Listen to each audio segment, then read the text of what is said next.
Mabuhay Philippines! This is Dr. Ariel at Satokya from the Rotary International District 3810, covering the areas of Manila, Pasay, Cavite, and Occidental Mindoro. And I am ready to share to the world, to the universe rather, that this is District 3810.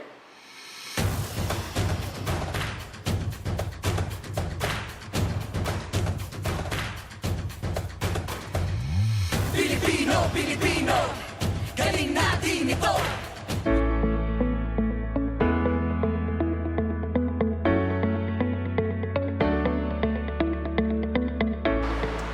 As our term was approaching, there were lots of club initiative projects that focus on frontliners.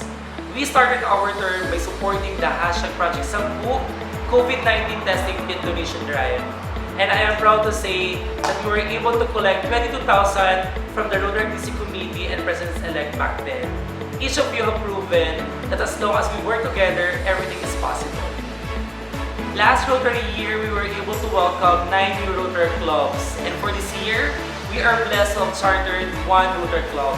And that is Rotary Club of Imus East, sponsored by the Rotary Club of Imus East.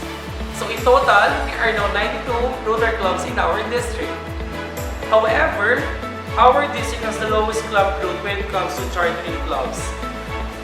That is 1.10% versus last year.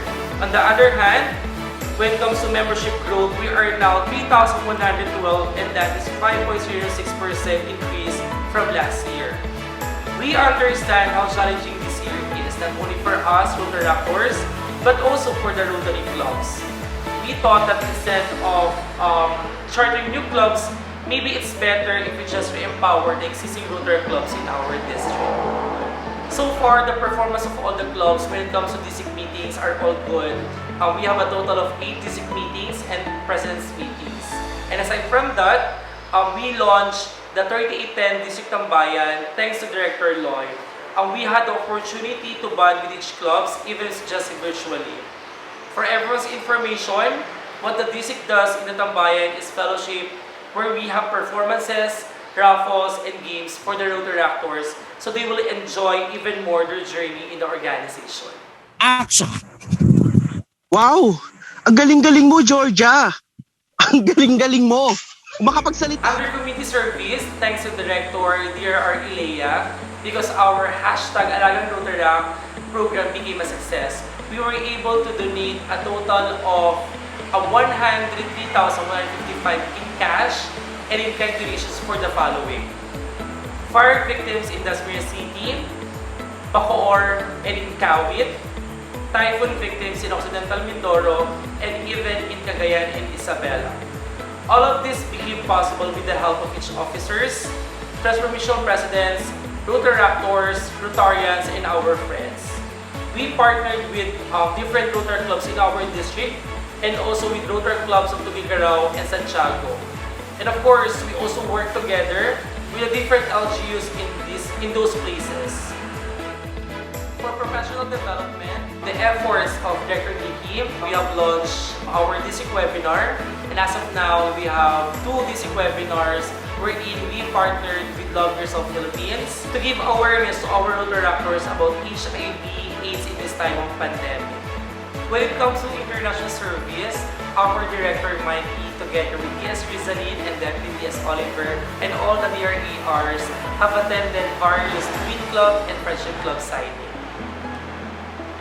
I am proud to say that 40 Rotary clubs from my district have new Twin Club for this Rotary year across the Philippines. There were so many signings that I can't even count the total of what we have attended. In terms of our participation in the MDI activities, we were able to join Pilipinas Rotaract Online University last May and Pilipinas Rotaract Digital Festival last September, which was participated and won by several Rotary clubs from our district.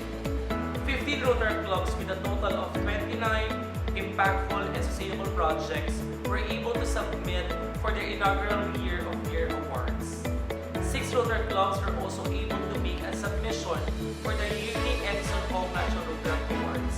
And we are lucky because Rotary Club of Manila Metro bagged the Silver Award for their Gulayan sa Tahanan project. And like what has been always said and done, 3810 being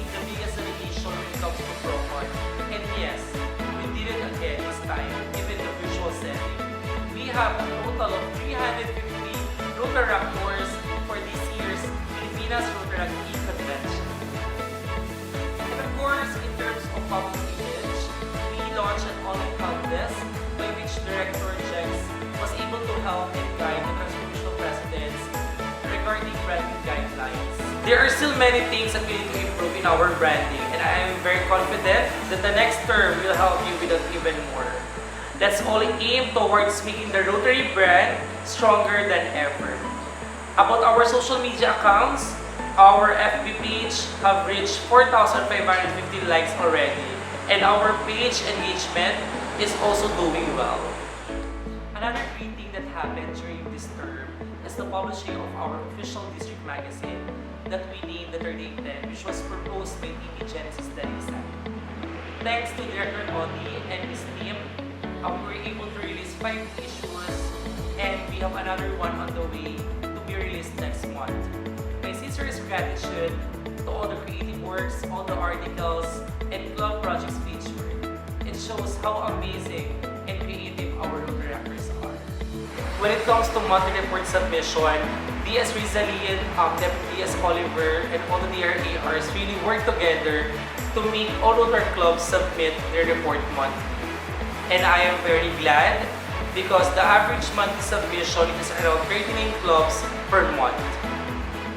I am very happy and proud that 64 Rotary clubs from our district were able to settle the district just on time. Thank you for doing your best to comply with the requirements of the district. I am privileged because I was able to visit the Occidental Mindoro clubs during the last week of January. Together with DRAR Francis, we had the chance to meet the Rotaractors there and conduct orientation and induction as well. Thanks to DG Audie and all the Occidental Mindoro Rotary clubs, I'm just really grateful that Occidental Mindoro clubs have been and still super active this year.